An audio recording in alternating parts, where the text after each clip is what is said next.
16절까지 제가 읽겠습니다. 오늘의 본문은 여호야다 제사장과 요아스 왕의 종교개혁 이야기입니다. 23장 16절, 여호야다가 자기와 모든 백성과 왕 사이에 언약을 세워 여호와의 백성이 되리라 한지라. 온 국민이 바알의 신당으로 가서 그 신당을 부수고 그의 제단들과 형상들을 깨뜨리고 그 제단 앞에서 바알의 제사장 맏단을 죽이니라. 여호야다가 여호와의 전에 직원들을 세워 레위 제사장의 수하에 맡기니 이들은 다윗이 전에 그들의 반열을 나누어서 여호와의 전에서 모세의 율법에 기록한 대로 여호와께 번제를 드리며 자기들의 정한 규례대로 즐거이 부르고 노래하게 하였던 자들이더라.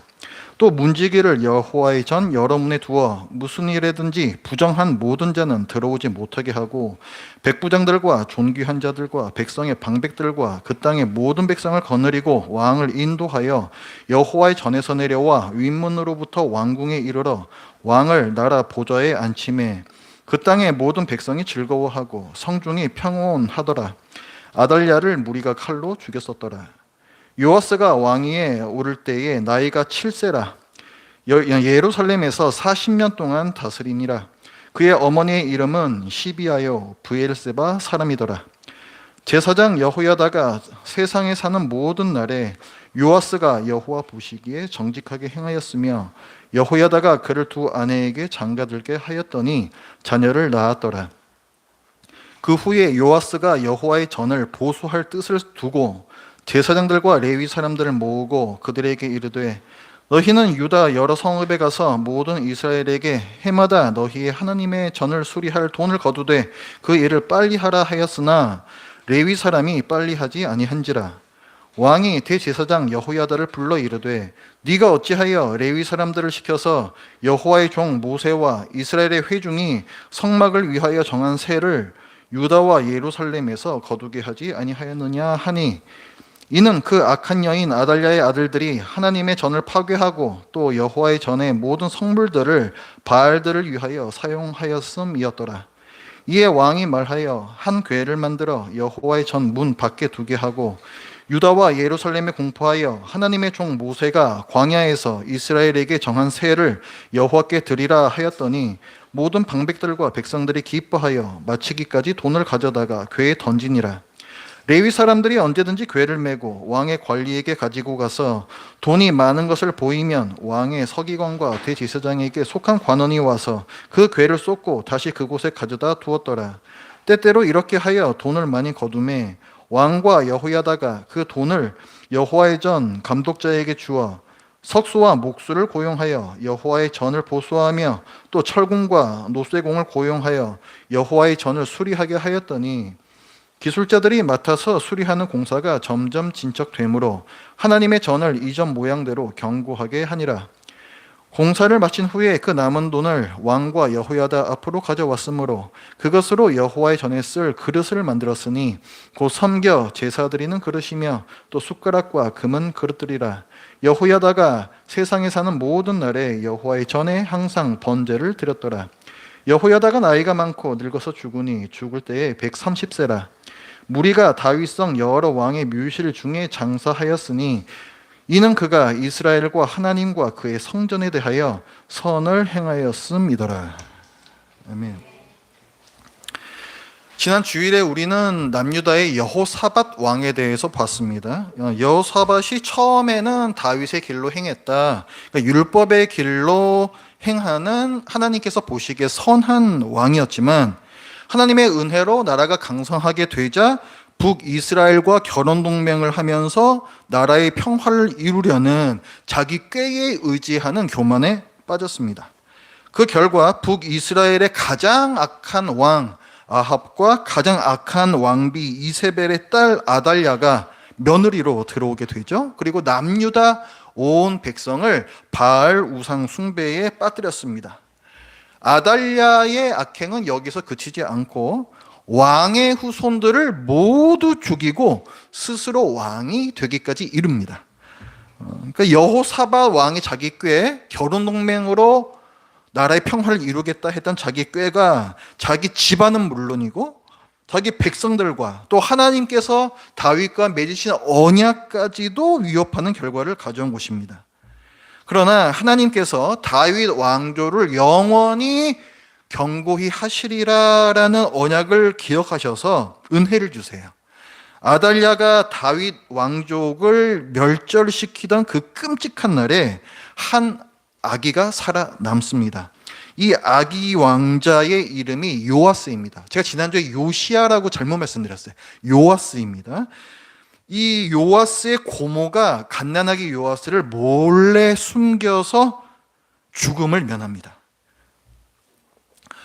요아스의 이 고모라는 사람은 여호야다 제사장의 아내였어요. 그러니까 제사장의 아내이고 여호와 신앙이 신실했던 여인이었습니다.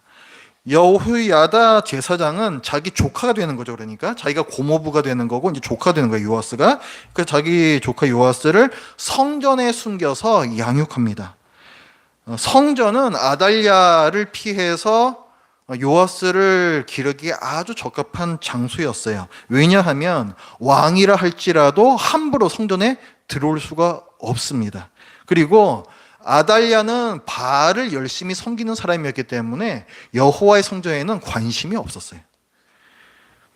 여호야다 제사장은 다윗 언약을 알고 있었기 때문에 남유다의 정통성이 요아스, 지금 이 어린 아기인 요아스에게 있다고 생각했고 7년이 흘러서 백성들과 지도자들을 다 모아놓고 설득하여 성전에서 이 요아스를 왕으로 추대합니다.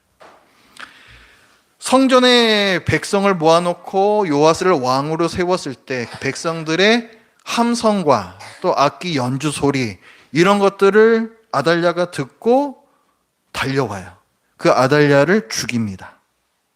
다윗 왕조를 회복시킨 거죠. 그러나 다윗 언약을 회복시키기 위해서는 다윗 가문에서 난 사람을 왕으로 세우는 것만으로 되는 건 아니었습니다. 백성들이 여호와께로 돌아와야 돼요. 하나님께서 주신 복은 그저 다윗 개인의 가문의 지속이 아니라 하나님의 나라를 이루시겠다라는 약속이기 때문입니다. 그러니까 백성들이 여호와께로 돌아와야 되는 거예요. 근데 당시 요아스 왕이 즉위했을 때가 7세에 불과했기 때문에 고모부인 여호야다 제사장이 이 백성을 돌이키게 하는 일에 앞장섭니다. 제사장 여호야다는 먼저 하나님과 백성 사이가 지금 관계가 깨져 있지 않습니까? 그래서 그 관계를 먼저 회복을 시켜요. 그 방법이 뭐냐면 언약 갱신 의식이라는 겁니다. 하나님과 백성이 언약을 처음 맺으면 언약 체결 의식이라 그러고 예전에 맺었지만 지금은 흐트러진 언약을 다시 세우는 것. 그러니까 하나님과 백성의 언약을 회복하는 것. 이것을 언약 갱신 의식이라고 합니다. 그러니까 이 의식은 우리가 여호와의 백성입니다 라는 정체성과 사명을 회복하는 자리입니다. 뭐 언약 체결 의식이 됐든 언약 갱신 의식이 됐든 골자는 똑같습니다. 여호와만 하나님으로 섬기며 율법에 순종할 것을 하나님 앞에서 맹세하는 거죠. 오늘 여호야당 제사장의 주도로 행한 언약 갱신 의식에서도 그런 요소가 나타납니다. 23장 16절 여호야다가 자기와 모든 백성과 왕 사이에 언약을 세워 여호와의 백성이 되리라 한지라. 자, 여호야가 중지하고 있습니다. 모든 백성과 왕 사이에서 언약을 세운다. 이 언약의 내용은 여호와의 백성이 되겠습니다 하는 거예요. 이건 지금 뭐 새삼스러운 언약이 아닙니다. 이미 예전부터 몇 번씩 세워왔던 그런 언약이죠. 이걸 다시금 되새기는, 마음에 각인시키는 그런 언약 갱신 의식을 행한 것입니다. 언약 체결이든 갱신이든 이 의식은 우리가 하나님만 섬기겠습니다라는 맹세로 끝나지 않고 지금까지 잘못 살아왔던 죄를 끊어내고 의의 길로 나아가는 진정한 회개로 이어집니다. 이 백성들은 먼저 바알을 섬겨왔던 그 죄를 끊어내요. 17절을 보면 온 국민이 바알의 신당으로 가서 그 신당을 부수고 그의 제단들과 형상들을 깨뜨리고 그 제단 앞에서 바알의 제사장 mat단을 죽이니라. 율법에 의거해서 우상을 다 몰아내는 거예요. 그리고 18절부터는 이게 죄를 끊어낸 후에 의의 길로 나아가는 부분이 나옵니다. 18절부터 여호야다가 제사장이죠. 여호와의 전에 직원들을 세워 레위 제사장의 수하에 맡기니 이들은 다윗이 전에 그들의 반열을 나누어서 여호와의 전에서 모세 율법에 기록한 대로 여호와께 번제를 드리며 자기들의 정한 규례대로 즐거이 부르고 노래하게 하였던 자들이라. 18절에서는 여호와의 전의 직원들, 성전 봉사자들을 다시 세웠다는 거예요. 지금까지는 그 부분이 무너져 있었는데 다시 정립을 시켰다. 체계를 잡은 것입니다. 이 체계는 모세 율법에 규정되어 있었던 바고, 그리고 다윗 왕 시절에 24반열이라고 해서 제사장과 레위인을 24개 조로 나누어 성전을 번갈아서 섬기게 하는 체제를 마련을 했었습니다. 그거를 다시 회복을 시켰다는 거예요. 그래서 이 사람들이 하는 일은 여호와께 번제를 드리며 제사를 드려야 되고, 즐거이 부르고 노래하는 일, 그러니까 찬양하는 일도 레위인의 직무였습니다. 또 19절에서는 또 이 문지기는 성전 문지기입니다. 성전에 아무나 함부로 들어오지 못하게 지키는 사람들이죠.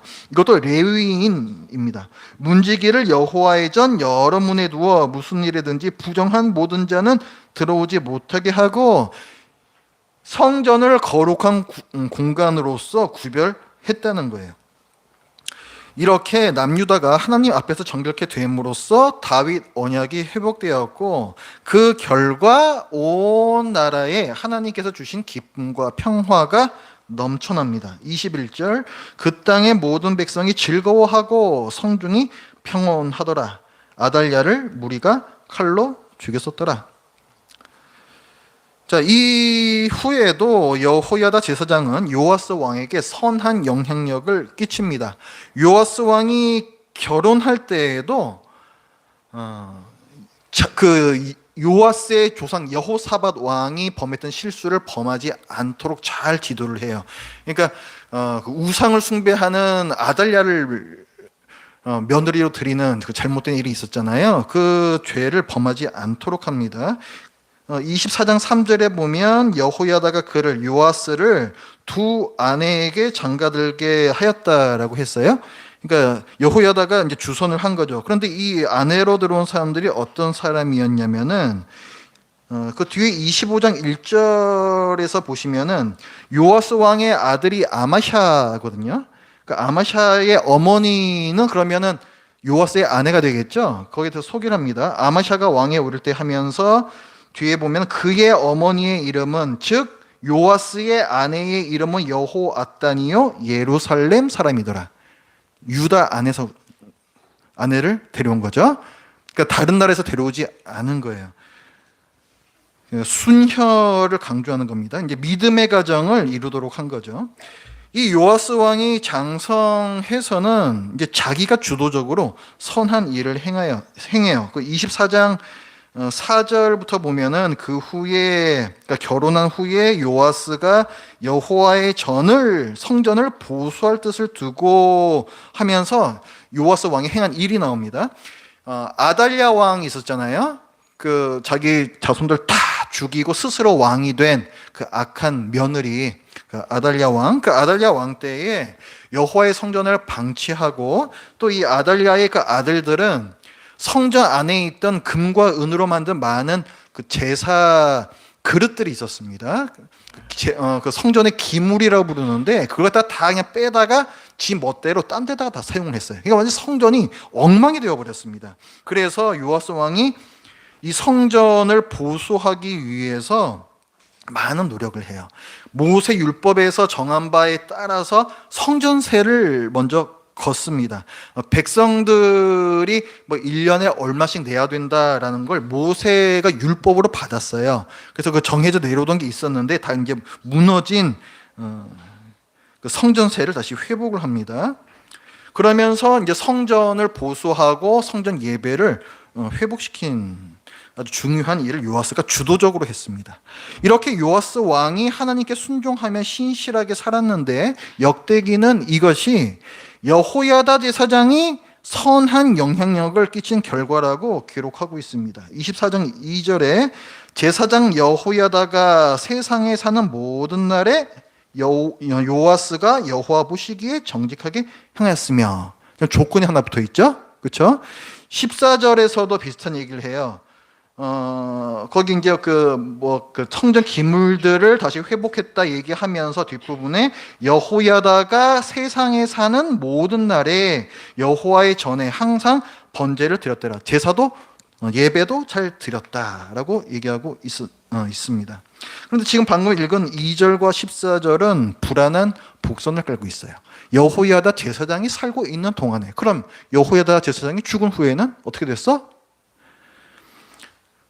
말씀을 계속 읽어보면은 과연 요아스 왕은 여호야다 제사장이 죽고 얼마 되지 않아서 다시 우상 숭배의 죄로 돌아섭니다. 선지자들이 이를 경고했지만 듣지 않고, 심지어는 회개를 촉구하는 자기 고모부, 자기 은인 아닙니까? 자기를 길러준 은인이잖아요. 여호야다의 아들, 그러니까 자기하고는 사촌지간입니다. 이 사촌도 그럼 제사장인 거예요. 제사장의 아들이니까. 이 제사장이 회개를 촉구하는데도 오히려 이 자기 사촌을 죽여버립니다. 아주 배은망덕한 일을 저지른 거죠. 하나님의 말씀에도 귀 기울이지 않고 사람으로서의 도리도 저버린 것입니다. 그래서 21절에 보면 무리가 함께 꾀하고 왕의 명령을 따라 그를, 그 조카 얘기하는, 사촌 얘기하는 거예요. 여호야다의 아들, 그를 여호와의 전 뜰에서 돌로 쳐 죽였더라. 왕의 명령을 따라. 왕이 주도적으로 그렇게 했다는 거예요. 이제는 요아스 왕이 하나님의 말씀을 듣기 싫어합니다. 자기 조상 솔로몬처럼, 르호보암처럼, 또 여호수아밧처럼 변질되었어요. 그리고 결국엔 비참하게 죽습니다. 뒤에 이어지는 말씀들을 보면 수가 많지도 않은 아람의 군대와 싸우다가 전사해요. 하나님께서 함께 하실 때에는 아무리 대적들이 많아도 이기는 게 이스라엘이었거든요. 지금 반대의 일이 일어난 겁니다. 징벌을 받은 거예요. 참 왕이신 하나님을 반역한 벌을 받은 것입니다. 역대기 기자는 요아스 왕이 악한 왕으로 죽었다, 비참한 초유를 맞았다라고 기록을 해요. 25절을 보면 요아스가 크게 부상하며, 이게 아람과의 전투입니다. 적군이 그를 버리고 간 후, 보통 왕 정도 되면은 포로로서 가치가 있거든요. 근데 적군이 요아스 왕을 심하게 부상 입힌 다음에는 그냥 버리고 가요.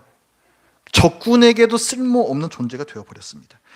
그 후에 그의 신하들이 제사장 여호야다의 아들들의 피로 말미암아 반역하여, 그러니까 그 요아스 왕이 자기 사촌 죽였다 그랬잖아요. 그것 때문에 신하들이 반감을 갖고 있었고, 그래서 요아스 왕을 죽였다는 거예요. 그의 침상에서 쳐 죽인지라. 그 다음에 나오는 말, 다윗 성에 장사하였으나 왕들의 묘실에는 장사하지 아니하였더라. 그러니까 이스라엘 사람들에게는 그 죽은 후에 자기의 조상들에게로 돌아간다라는 관념이 있었어요. 그래서 왕이 죽었을 때는 그 왕들을 모시는 묘실이 따로 있었고, 거기에 안치하는 게 이게 일상적인 예우였습니다. 그런데 지금 요아스 왕은 어떻습니까? 왕들의 묘실에는 장사하지 아니하고라고 하고 있죠. 왕의 자격이 없다는 거예요. 그러니까 악하다는 거예요. 당신은 왕으로서 부합하지 않는다는 거예요. 그러니까 백성들에게서 완전히 외면을 받은 것입니다. 15절부터를 보면은 그 반대되는 또 말씀을 하고 있어요. 15절에는 여호야다의 죽음에 대해서 나오거든요. 여호야다가 나이가 많고 늙어서 죽으니 죽을 때 130세라. 자, 장수의 복을 누렸어요. 하나님께서 주신 복입니다. 그 후에 무리가 어디에 장사했는가? 다윗성 여러 왕의 묘실 중에 장사하였으니. 여호야다는 왕이 아니죠. 제사장이잖아요. 왕의 대우까지 받았다는 거예요. 누가? 제사장 여호야다는. 그러니까 지금 일부러 대조시키고 있는 거예요. 제사장 여호야다는 선한 사람이었고 요아스 왕은 매우 악한 사람이었다. 이것을 보여주는 것입니다. 오늘 본문은 나라가 회복되는 과정에서 여호야다 제사장이 사실은 더 부각이 됩니다. 여호야다 제사장과 종교개혁 사건이 굉장히 도드라지게 강조가 되고 있어요. 역대기가 왕들의 역사임에도 불구하고 요아스 왕보다 오히려 여호야다 제사장을 더 중요한 인물로 부각시키고 있습니다. 이것은 역대기 기자가 이것을 읽는 1차 독자에게 뭔가 하고 싶은 말이 있는 거예요. 1차 독자가 누구라 그랬습니까? 포로 생활하다가 옛 땅으로 돌아온 귀한 공동체. 그 사람들은 페르시아에 남은 대부분의 동족들과는 달리 신앙이 특심한 사람이었습니다. 삶의 보금자리를 다 뒤로 하고 맨 땅에 와서 다시 개척을 하겠다. 하나님의 나라를 재건하겠다. 그런 특심한 마음을 갖고 있던 사람들이었다는 거죠. 하지만 그들이 돌아와서 겪은 현실은 생각보다 훨씬 열악했습니다. 성전을 짓는 과정이 순탄치 않아서 낙심하는 사람들이 생겨났습니다. 고향 땅으로 돌아왔지만 여전히 자기네 왕을 세우지 못하고 페르시아 왕에게 여전히 계속 조공을 바쳐야 했기에 더욱 절망했습니다. 그래서 이 낙심과 절망이 이 사람들을 해이하게 만들어요. 성전 건축을 뒤로 미루고 자기 집을 먼저 짓기 시작했고 행복한 가정을 이루고 싶은 마음이 컸던지 심지어 율법을 어기고 이방인들과 결혼하는 사람들이 생겨났습니다. 쉽지 않은 현실 속에서 그들의 신앙이 변질되고 하나님 나라를 다시 세우겠다라는 처음의 결단이 색이 발해가기 시작한 것입니다. 이들은 하나님과 다른 무엇을 겸하여 섬기는 양다리 신앙이 되어갔습니다. 이런 귀한 공동체에게 역대기 기자가 교훈하고 있습니다. 우리 조상들 때에 나라가 망하느냐 마느냐 위기는 먹을 것이 없어서도 아니요, 살 집이 없어서도 아니요, 그런 현실적 어려움 때문이 아니라 여호와와 바알을 함께 섬기는 양다리 신앙 때문이었다. 당시에 남유다가 다시 일어서느냐 망하느냐는 여호와 하나님만 섬기느냐 율법대로 사느냐 여기에 달려 있었다. 하나님 백성의 정체성을 회복하고 성전 중심의 예배 공동체를 회복하느냐가 하나님 나라를 세울 수 있느냐 그대로 망해버리느냐의 관건이었다. 역대기 기자는 신앙이 변질되기 쉽다라고 경고합니다. 솔로몬도 르호보암도 여호사밧도 요아스도 처음엔 하나님께 신실했지만 변질되었다. 너희도 그렇지 않느냐? 너희도 그 페르시아 땅을 떠나올 때에는 특심한 마음을 열심히 갖고 떠나오지 않았느냐? 그런데 너희도 변질되었다. 그 마음을, 처음의 마음을 회복해야 한다. 하나님의 백성으로서의 정체성을 잃지 말아야 한다. 성전을 다시 짓고 예배를 회복하기에 열심을 내야 된다.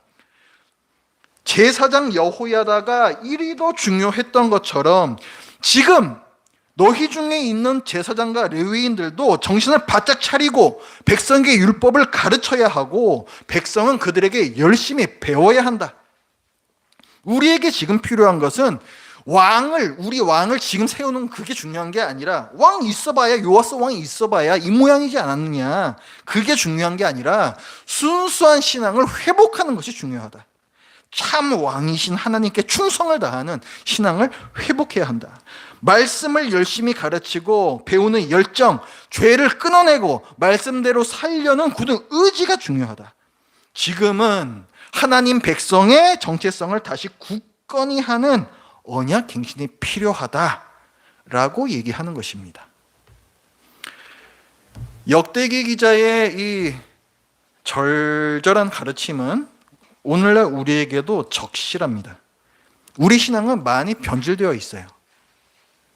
하나님 중심이 아닙니다. 나 중심의 신앙이죠. 냉정하게 말하면 변질된 신앙이 아니라 신앙이 없는 것입니다. 우리에게도 언약 갱신 의식이 필요해요.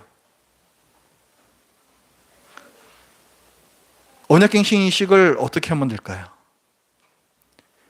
예수님께서는 이 언약 갱신 의식을 친히 제정해 주셨습니다. 성찬식이 바로 언약 갱신 의식이에요.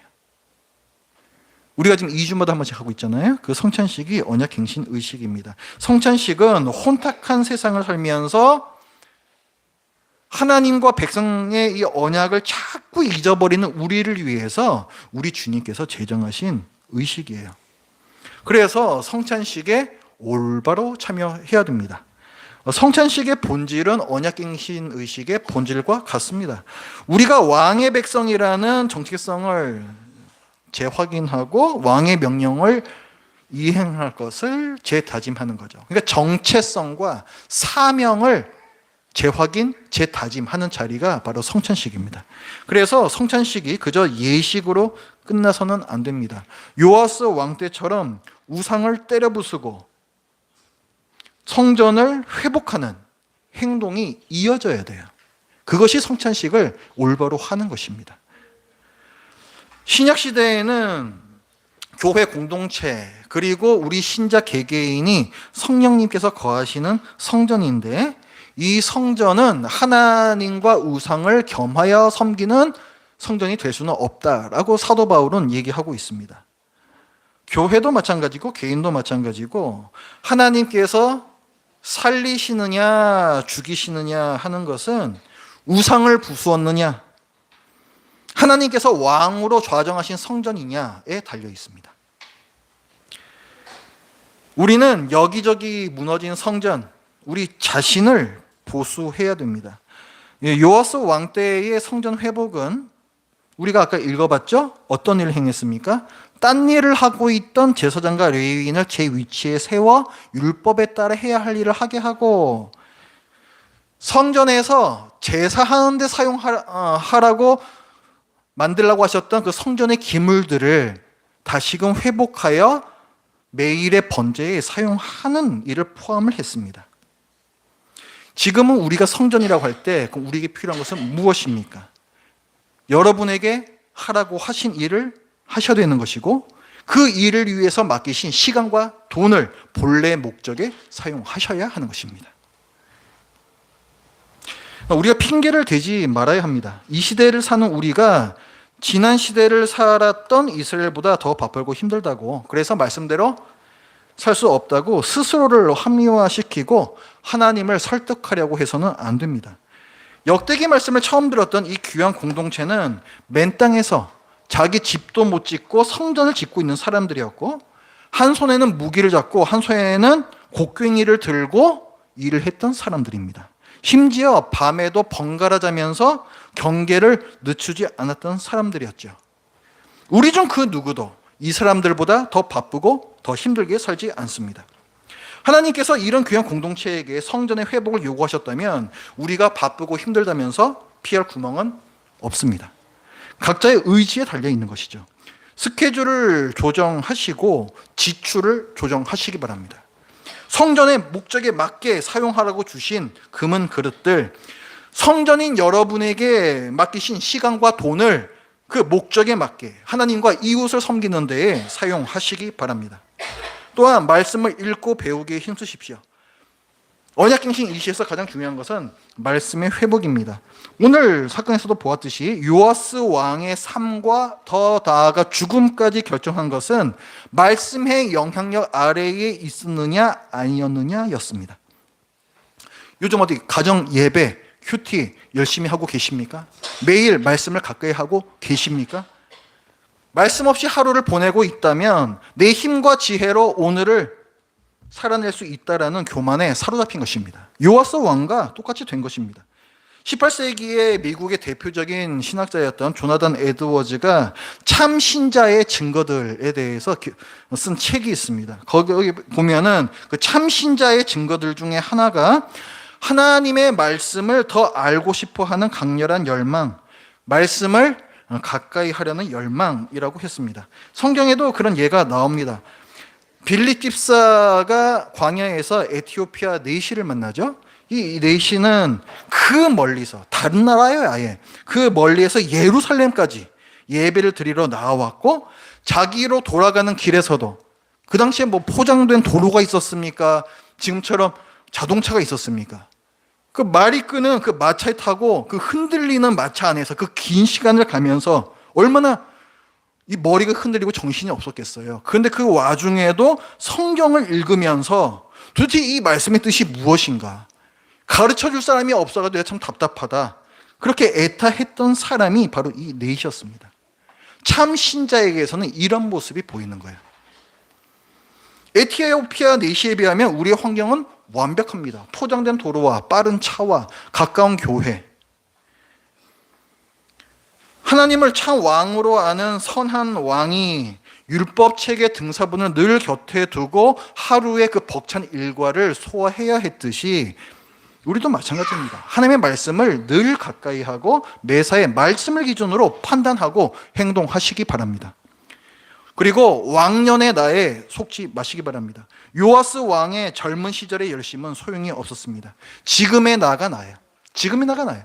예전에 내가 이런 일도 했었고 저런 일도 했었고 내가 이렇게 열심히 있었고 하나님을 위해서 이런 일까지 내가 했었고 다 필요 없습니다. 지금의 나, 오늘 내가 어떻게 살고 있느냐가 바로 나입니다.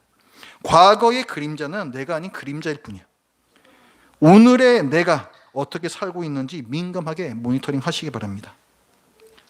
하나님 중심의 순전한 신앙을 목표로 말씀을 읽고 배우시고 세상적 평안과 당장의 이익이 아닌 불편한 말씀의 순종에 매이시길 바랍니다.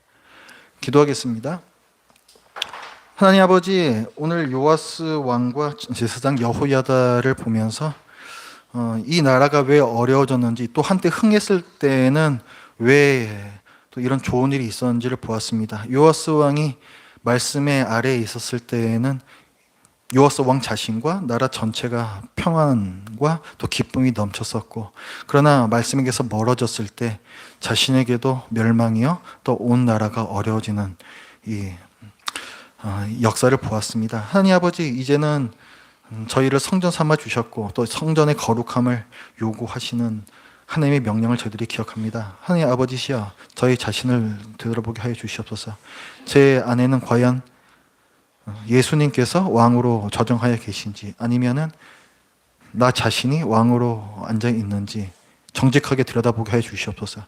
우리의 삶에서 나타나는 시간과 돈의 지출이 어디에 집중되어 있는지 점검케 하여 주시고, 내가 할 수 있는 것을 위해서 고민하고 그걸 위해서 실제로 주님께서 맡겨주신 것들을 사용하는 저희들이 되겠사오니 하나님 아버지시여, 저희들을 겸손케 하여 주시고 정직케 하여 주시옵소서. 예수님의 이름으로 기도드립니다. 아멘. 찬송가 200